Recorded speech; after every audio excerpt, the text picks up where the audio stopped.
Hey everybody, we are back. It is now officially week 4, college football time. Let's get into this SEC schedule with our predictions and kind of some feedback on some games and teams, what they're looking like now, because we are now fully getting ready to dive into a lot of these teams heading into SEC play. Starting on Saturday at noontime Eastern, we got Auburn traveling to Texas A&M. This is an interesting game to me from the standpoint of Auburn has started out this season 3-0. I know those wins were against UMass, California, Samford. But you hold that kind of 3-0 record. That's what a lot of people expect the SEC to look at early in the season before they start beating up on each other in SEC play. My thing with this one for this game, I'm going with I'm taking A&M to win it. A big portion of that is Auburn has only scored a lot of points, and I don't want to hold it against them, but their point totals haven't been great. Their only one big test was at Cal, and they were only able to put up 14 points. You're going up against a A&M team who has yet to score less than 45 points this season a game. Even in their bad games, they're still putting up points. I think just going to College Station, even though it's going to be a noon game, they're going to be ready. I got A&M taking this one home and winning probably by a sizable margin. I'm right there with you. I got A&M taking this one home, at least by a 2-touchdown favorite in this one right here, just because of the fact that I think that Auburn really just doesn't have their true identity laid out. When I really watched their film, I really just think that, okay, where is this next step with this team going to come from? And I think it has to come from their defensive side, which to me is where they're going to fall short in this game right here. Texas A&M's offense has got their skills together, has got their identity, and I think they can push through and get this one by good margin. What you think, Sean? Yeah, I'm gonna go A&M here. Even though I'm, as we all know, I'm not high on Jimbo Fisher, but the offense, their A&M's offense is going to be much better than Auburn's defense. Auburn just doesn't have all the pieces right now. But a game I'm not really all that interested in because I don't really like either team. But I got to go with A&M for this one. Gotcha. Moving on to the other noon game, we got Kentucky traveling on the road to Vandy. I got Kentucky taking this one. I think it'll be an easy win. Vandy had their chance to get that 3rd win last week at UNLV, couldn't pull it out. I think they steamroll into this one. I don't think it'll be a large margin because I don't think Kentucky is much this year, or they haven't shown that they are much this year. But I think they'll be easily be able to go in here and get a win on this one. I'm right there with you. I think Vandy has shown us that they are the team of old. And what I mean by that, they mean that they're not going to put the things on display on Saturday to get big-time wins. And I don't really mean like big-time wins against big-time opponents, but just games that Vandy should win, they seem to find a way to lose. I don't think this week's going to be any different, but I think Kentucky, on the other hand, has shown who they are. I think Devin Leary as the quarterback is starting to get into his confidence level. He's starting to produce a little bit better. And I think overall, like we said, going off of last week, Kentucky's coaching staff is now putting together formidable games. So I think, okay, cool. We got 2 games back-to-back, opposite of Vandy, who's got 2 games back-to-back losses. So I think now Kentucky's going to easily walk through this one by at least 10 points.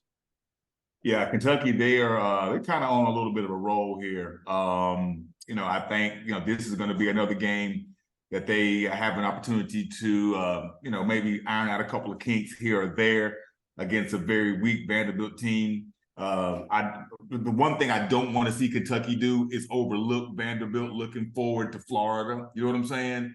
I do think Kentucky can have a special season here. They're working on it. They're putting the pieces together. Let's not overlook Vandy and go ahead and just beat them like you're supposed to. Devin Leary, I'm looking at him to have a huge game. Gotcha. Next game up, we're going to the 4:00 game on SEC Network. Tennessee hosting UTSA. What is this Tennessee team going to look like after getting beat in Gainesville? I know that environment probably had a lot to do with that game, but at the same time, it's another week of that offense just not clicking and not looking right. under Joe Milton. And I'm starting to see a little bit of rumblings, like we mentioned last video online, of the calls for Nico. Hey, what will this system look like with Nico out there? Another quarterback change. And I think a lot of it, they have a lot of pride going into having Joe Milton out there. Tennessee's going to handle this one easily at home. But at the same time, I don't want to say easily, because they've struggled in first halves against some very, very lesser teams already this season. So, but I got them taking this one. Kind of, I guess, maybe a try some things out type of games before you host South Carolina the following week in a night game at Tennessee. I think this is a one that you try to figure out, what is it that we do well? Let's get it together. Kind of like what Bama did last week against USF. Let's try some new stuff out. Try basically having a team try another spring game. I think this is what this game is going to end up being for Tennessee. I'm right there with you. I think Tennessee's going to use this game as their last opportunity to get everything together. But I think their real question mark is with Joe Milton and understanding who he is as a quarterback. When I think of him as a quarterback, I think, yes, he has a cannon. And cannons are great when you're fighting a war. But in the form of being a quarterback, I need true accuracy. I need true leadership. I need true command over that offense. And he hasn't shown that he has full command. Okay, great. You put up some points. Okay, great. You got some wins. But when it matters the most, you have not been the guy that this team can show that they can depend on, and that bothers me. Now, Tennessee, to me, scheme-wise, hasn't put him in the best position, because I think he has too many reads to do on the field at one play. I think you have to simplify the game to him and get him to understand, okay, we have you as a premier quarterback. Let's make it easier for you making your processes and get this offense moving. Because this offense, before the season started, was predicted to be an offensive and a scoring mastermind. We're going to put up points after points after points after points after points, and that has not been the case throughout the whole game. This weekend, I want to see a full game from Tennessee. I got them winning big. Yeah, Tennessee has completely shocked me for everything that you just said. One of the good things that they got going for them is that this game was not being played last year, because UTSA was a pretty good team last year, and the way Tennessee's playing right now, this could be a completely different conversation. But Tennessee's going to have too much. UTSA they're not a shell of what they were last season. This is going to be a romp. I got Tennessee big. Gotcha. Moving on to the night game slates, we got LSU at home against Arkansas. Arkansas taking that shocking loss last week to BYU at home.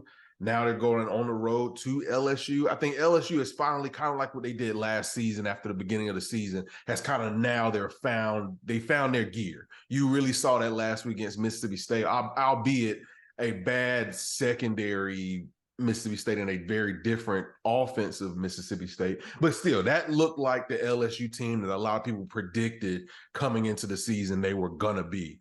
And I'm saying this now because I think it's going to get real interesting, especially with Bama looking the way that they're looking. I think this West is kind of turned into a 3-team race between them.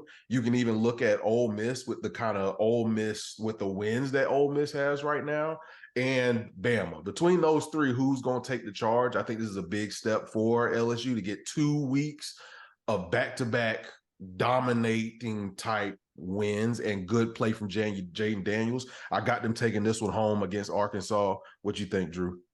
I'm right there with you. I think LSU has the opportunity to really just cement themselves as a top 3 team in the West and overall as a top 3 team in the SEC. Now, what they showed last week was that their offense does have that true firepower, and they might have one of the nation's top duos between Jaden Daniels and Malik Nabers. So, to me, I think LSU has found their formula. I think they found what they need to do. My question about LSU is, can their quarterback play stay that consistent? I think their offensive line show that they can be dominant. I think they can show that they can be a cohesive team coming off of a second-year starting group. Now, to me, their defense still have a lot of question marks in their secondary area. Last week, they played in a good aspect, but I think last week showed more of Mississippi State's inadequacies rather than how good LSU was.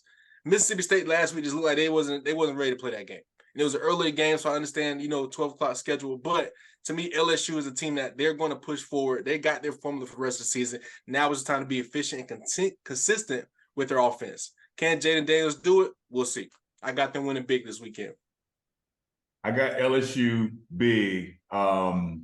You guys are correct. I think we're starting to see what Brian Kelly, what he can do with this team. You know, when you look at the loss to Florida State, that's not really going to hurt LSU a whole lot if they continue to win football games. Okay. The loss was early enough in the season, first game of the season, to where we'll forget about that loss here in a couple of weeks if they continue to rattle off wins. It looked fantastic against Mississippi State. I'm looking for a similar performance. If it's not a 41-14 or 42-14 game, I'm going to have to go back and say, hey, I still don't know if y'all know who you are yet. But LSU really quickly in the next 2 weeks with big wins could not only solidify themselves as one of the best teams in the West, but one of the best teams in the SEC. So let's see what B. Kelly and the Goons can do this weekend. But I got LSU big. All right. Next up, we got Florida at home versus Charlotte. Should be another easy test. Well, a easy test for Florida after pulling out a shocking win against Tennessee. I don't think anybody saw that win coming from Florida last week in Gainesville. I'll tell you what, this Florida team, I think what's going on with them is I don't think that win was more so about them. I think it had more so to do about Tennessee being somebody that they weren't. And so with that being said, I think they do get this win, but I'm not hopping on the Florida bandwagon. I still do not think they are a good team. This will be another check mark game for them to go in here and win and kind of, get their hopes up on a good season. And now we finally figured it out. But after this, they'll go right back down. But I definitely got them getting a win this week. I'm right there with you. I got Florida winning this game by at least 20. Now, what I want to see from Florida is piggyback off a good win. Take that momentum you got from beating Tennessee and push it to the rest of your season. Because kind of like how Sean said about LSU and they lost to Florida State, Florida's loss to Utah early in the year can be something that we forget about early for them too. Now, I think they can start putting things together to have a great season. Now, do I see them ending it off in Atlanta in the SEC Championship? No, I don't see that. But I think they could be like a second or third place East team that can give them momentum going into next season. Now, to me, Florida's identity has to be running the ball. I think they have the running backs to get the ball done and play action game to get it to the overall top receiver. But to me, I don't think that this is going to be overall hiccup for Florida. I think it's going to be an easy one because of the team they're playing. Florida big. Same here, Florida big. I'm still not high on them. They did surprise me along with a lot of other people by taking care of business against Tennessee this weekend. But I agree with you guys. I think that may be a lot more to do with Tennessee's inadequacies as opposed to them being like really, really good or, good enough. Big, I got Florida big in this game. ETN, yes, is going to have a really big game. Graham Mertz should have a really good game also. But like I said, after this, it gets real thick for them. So this may be one of their last opportunities to really fine-tune and work on some things that they need to fix before they get into the meat of their schedule. But I got Florida big. All right, next one. We got a night game. We got Georgia at home versus UAB. Georgia's going to take this one very easily. A lot of things can be said. I heard one of a great comment about Georgia this week, just listening to some insider stuff, listening to some podcast stuff like that. Somebody mentioned that we could look back at that South Carolina game last week and how they looked in the first half and how they came out in the second half, and can easily sit down and say a couple games down the line, you get close to the end of the season and a couple more wins that go that way. Kind of like how the Missouri game for them went last season, where they went to Missouri, struggled for most of the game, pulled out a win in the second half, and then they kind of took off from there. You saw the Georgia that they were supposed to be. You can either look at that and say, hey, that's half at South Carolina was the turning point. Now we're looking at a team that finally looks like the Georgia everybody was expecting to see, or we could look down the road after a couple more shaky games for Georgia and say, dang, that second half, that game against South Carolina was the first real alert caution sign for this team. I got them winning this one very handedly, but you're getting ready to go on the road to Auburn. If Auburn can pull off a win at A&M, Auburn's a 4-0 team. You got to go to their building. They're going to be packed and ready to rumble for that game next week. So it's going to be real interesting to keep an eye on. Yeah, to me, I'm right there with you. I think last week was an eye opener for Georgia, to say nonetheless. Now, to me, I think that we're running into an issue. My analysis on it is Kirby Smart knows this team has what it takes, but he's struggling in getting it out of them for 4 straight quarters. And I think that's something that we have to be alert of. Now, it's South Carolina. I understand what we thought about South Carolina. I understand they got a great quarterback, but they weren't the team that can consistently put the ball in the end zone versus Georgia. So I don't think Georgia really feared them. Going forward, there's not going to be a lot of teams that Georgia fears. So to me, when I think about what they could possibly do, I think easily they're going to win this game by at least 30 points. But can they overall wake up through a full 4-quarter performance? That's my big question for Georgia. And I think it's going to get answered. I think they can rally to that overall challenge. But this week is just going to be a stepping stone. And otherwise, to me, stay healthy. Stay healthy, execute early, get in, get out, let's get home. The best thing Georgia got going on for them right now is their schedule. You know, I'm currently not sold. I saw too many glaring holes in this team.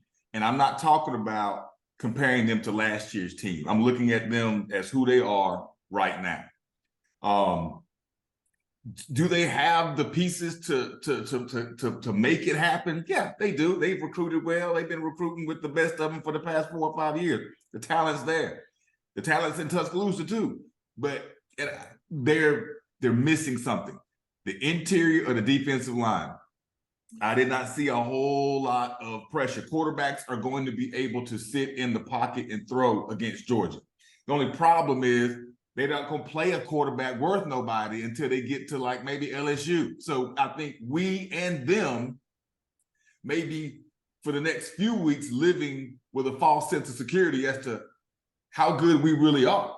We're not going to really know until they get to maybe LSU, right? I don't think that's a good thing for this team. I don't think it's a good thing. They need to be challenged more often, and their schedule is not allowing that to happen. I got Georgia big, but let's pump the brakes on national championships. I don't quite see it yet. Right. Next up, we got a night game, Missouri hosting Memphis. Hey, I tell you what, I had this game as a lock up until I heard that Cook, their Missouri's quarterback, has not practiced at all this week, which is a telling sign for that team and that offense. He is kind of like that lifeblood of that offense. He gives them that grit that they need playing and play out. It's already a closely called game. Mizzou's a touchdown favorite. But I'm giving it to Mizzou off the fact that it's a night game. It'll be at home. You'll get your SEC environment. I think they'll pull this one out. But I wonder how much longer can Missouri kind of ride this train before and then you got LSU coming to town. So I mean, hey, it's gonna be interesting. Mizzou is turning into a very interesting team. I don't think they should have won that game last week, but hey, facts are facts. They pulled it out, they won it. But I do got them. I'll go ahead and have them getting this one in the books. I'm right there with you. Momentum in college football is going to be so huge in this game right here. Coming off of a top 15 game win for Missouri, maybe one of the biggest wins in program history. I don't know history like that, but it's a big win for them in the aspects of pulling that one off. That's going to carry over into this game. Their starting quarterback being down is going to be a huge hit to them. Huge hit. I don't even know if their backup quarterback has any experience in games like this, understanding what we're going into. Overall, defense is going to be the key. Defense show that they can pretty much keep them into a fight. I think that's what they got to do this week right here to pull this one off. I do have Missouri winning this one by at least a field goal. So we're going to see what it's going to look like. Hey, one thing we know about that field goal is they do have a kicker that can drill it. Listen, I'm kind of excited for Missouri. They're gonna win this game. Next week they got Vandy, then you got LSU, man. They can do something special here. Now the schedule does not help them out. The back end of the schedule is not gonna work for them. But right now, I'm gonna help them ride the way because that game winning field goal was very exciting. You don't get a lot of fans storming the field in Columbia, Missouri, man. So the fact that they had a chance to do all that, I think was great. They'll ride the momentum again this week, and they'll take care of Memphis pretty easily. Oh yeah. And then we got the 7:30 game, Saturday night. We got my South Carolina Gamecocks at home hosting Mississippi State. I got South Carolina winning this one. I think it'll be a very convincing win also. You think you're going to build on what you got out of the Georgia game? And just a note on that Georgia game, I think what ended up happening was they game planned too much around having Juice Wells back along with Xavier Legette. You saw how they looked that first drive, having both of them on the field at the same time and how explosive that was. And then after Juice got hurt after that first drive, it seemed like the whole dynamic of that offense kind of changed.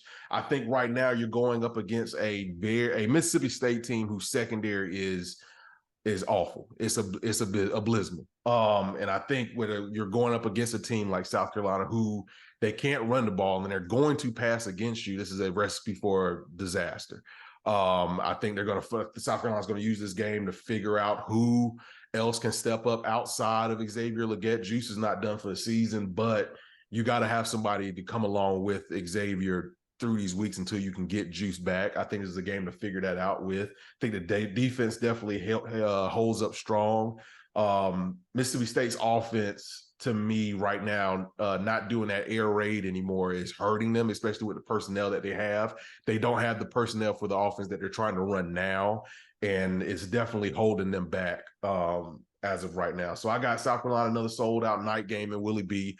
Shane Beamer, ever since he lost to Clemson year before last, is 9-0 in night games in Willie B. I think they're confidently going to take this one home.